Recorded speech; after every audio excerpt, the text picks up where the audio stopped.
चाहे आप पति हो या फिर पत्नी, अगर आप किसी के पति हो तो ये वीडियो अपनी पत्नी के साथ शेयर ज़रूर करें, और अगर आप किसी की पत्नी हैं तो अपने पति के साथ ये वीडियो शेयर ज़रूर करें। लेकिन उससे पहले जिन भाइयों और बहनों ने हमारे चैनल को अभी तक सब्सक्राइब नहीं किया है तो अभी चैनल को सब्सक्राइब कर लें और बगल में जो घंटी है उस पर टच करके ऑल नोटिफिकेशन को टच जरूर कर दें। अच्छा, आजकल पति पत्नी के रिश्ते बहुत कमज़ोर हो गए हैं। पत्नी आई पढ़ी लिखी और पति भी पढ़ा लिखा, बहुत सारी मिसअंडरस्टैंडिंग हो जाती है।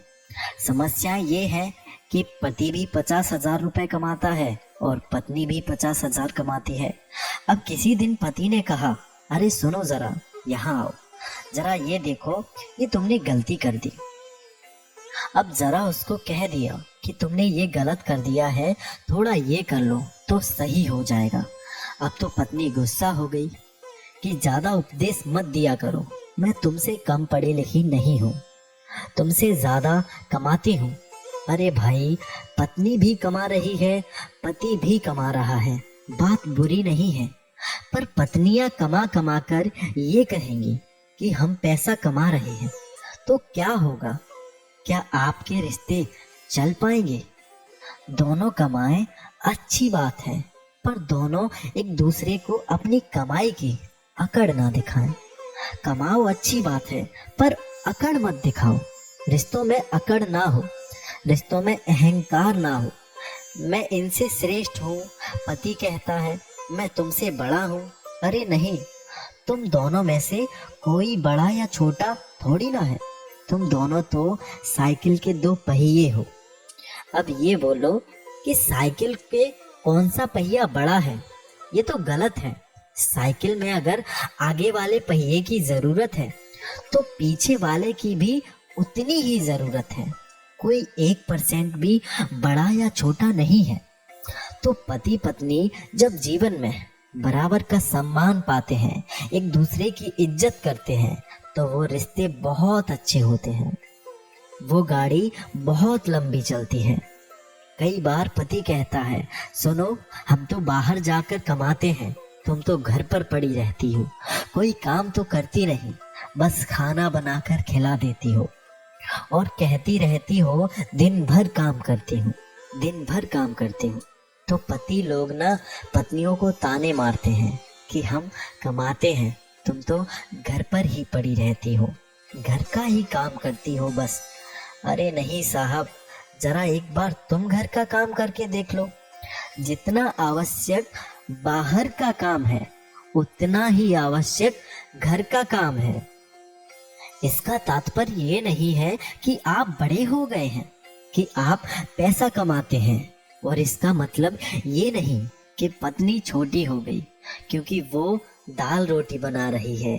बाहर का काम यदि आवश्यक है तो घर के काम भी आवश्यक है। आपके घर पर जब कोई आएगा तो वो आपसे ये नहीं पूछेगा कि आपका बैंक बैलेंस कितना है। जब कोई आएगा तो आपकी पत्नी उसको जल पिलाएगी, भोजन खिलाएगी, चाय पिलाएगी। तो जब वो जाएगा तो कहेगा कि हम उनके घर गए थे, बड़ा सम्मान मिला हमें, बड़ा आदर मिला हमें। और ये आदर सम्मान बिना पत्नी के कभी पुरुष नहीं दे सकता। अगर कोई आपका सम्मान घर पर करता है तो उसमें भागीदारी आपकी पत्नी की बराबर होती है। आपके घर पर कोई अतिथि आ जाए, चलो माना कि मैं आपके घर आया और आप खुद मेहमान नवाजी करते हैं, तो क्या आप खुद ही चाय नाश्ता और खाना बनाकर खिला देंगे? अरे भाई, कुछ तैयारी आप करेंगे तो कुछ तैयारी आपकी पत्नी करेगी, आपकी अर्धांगिनी करेगी। तो आप दोनों बराबर हैं, एक दूसरे की जरूरत दोनों को है।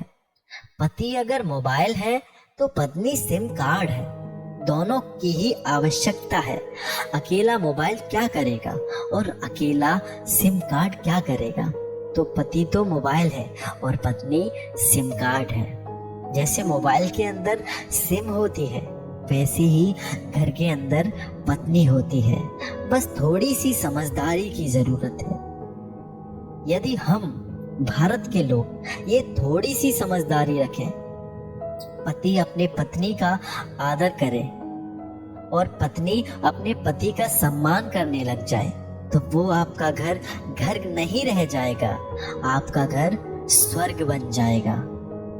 रामायण में भी कहा गया है, जहां सुमति तहां संपत्ति नाना, जहां कुमति वहां विपत्ति निधाना। जहां प्रेम है पत्नी का पति से, पति का पत्नी से। अरे भाई, राम जी का कितना प्रेम था सीता जी के लिए। रावण से पंगा ले लिया, समुद्र में पुल बना दिया। लोग कहते हैं कि ताजमहल प्रेम की निशानी है। अरे नहीं, प्रेम की निशानी तो राम सेतु है, जो राम ने सीता जी को पाने के लिए समुद्र में पुल बनवा दिया। और सीता जी के अलावा राम ने कभी पराई स्त्री को नजर तक उठाकर नहीं देखा।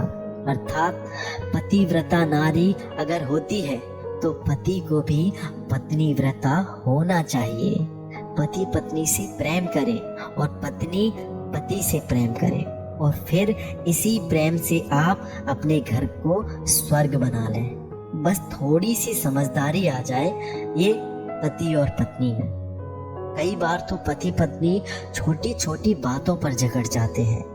मैं आपको एक हकीकत बात बताता हूँ, हो सकता है ये चीज आपके घर में भी हुई हो। एक बार ना पति न्यूज देख रहा था टीवी पर, और उसी वक्त पत्नी का सीरियल आता है। अब पत्नी कहती है जरा रिमोट मुझे दे दो, तो पति कहता है तू तो दिन भर घर पर ही रहती है, चाहे जब देख लिया कर। तो पत्नी कहती है सीरियल तो इसी वक्त आता है ना, पूरा दिन थोड़ी ना आता है। अब तो इसी बात पर झगड़ा होने लगता है। अब समस्या ये है कि टीवी एक है, रिमोट एक है, लेकिन देखने वाले दो। अब तो झगड़ा होगा ही ना, माथा फोड़ी होगी, अब लड़ो। ये समाधान नहीं है। कभी कभी क्या करना चाहिए कि कभी कभी पत्नी को अपनी इच्छाओं का त्याग करके पति की इच्छा में ही अपनी इच्छा मिला लेनी चाहिए। तो कभी कभी पति को भी अपनी इच्छाओं का त्याग करके पत्नी की इच्छा में ही अपनी इच्छा मिला लेनी चाहिए। अरे भाई, पत्नी अगर बोल रही है कि मुझे सीरियल देखना है तो कोई बात नहीं, आप भी सीरियल देख लो, या फिर तब तक आप कोई दूसरा काम कर लो। ज्यादा से ज्यादा आप अपने घर में होने वाले झगड़ों को रोकिए। अरे भाई, आप कोई सफर तय कर रहे होते हैं तो रास्ते में अगर गड्ढा आ जाए तो आप उसको छलांग मारकर पार करते हैं, ना कि उस गड्ढे पर पैर रखते हैं। उसी प्रकार आपके जीवन में जहां जहां आपको गड्ढा नजर आए, जहां जहां झगड़े की संभावनाएं नजर आए, वहां से छलांग लांग कर आपको जल्दी आगे बढ़ जाना चाहिए, ताकि वो झगड़ा उत्पन्न ही ना हो सके, ताकि वो झगड़ा बड़ा रूप ना ले सके। ये पति पत्नी की समझदारी का विषय है। इन दोनों की ही समझदारी से ही घर स्वर्ग बन सकता है, अन्यथा स्वयं भगवान भी आ जाए और कहें स्वर्ग बन जाए तो भी वो घर कभी स्वर्ग नहीं बनेगा। जहाँ प्रेम है, जहाँ एकता है, जहाँ समर्पण है, पत्नी पति में समर्पित करे और पति पत्नी में समर्पित करे। जहाँ पति पत्नी को कहे तू मेरी है तो मैं तेरा, और एक दूसरे को प्रेम करें और शांति से रहें, वही घर तो स्वर्ग बना रहता है। सो आज की ये वीडियो आप लोगों को कैसी लगी मुझे कमेंट बॉक्स में जरूर बताना।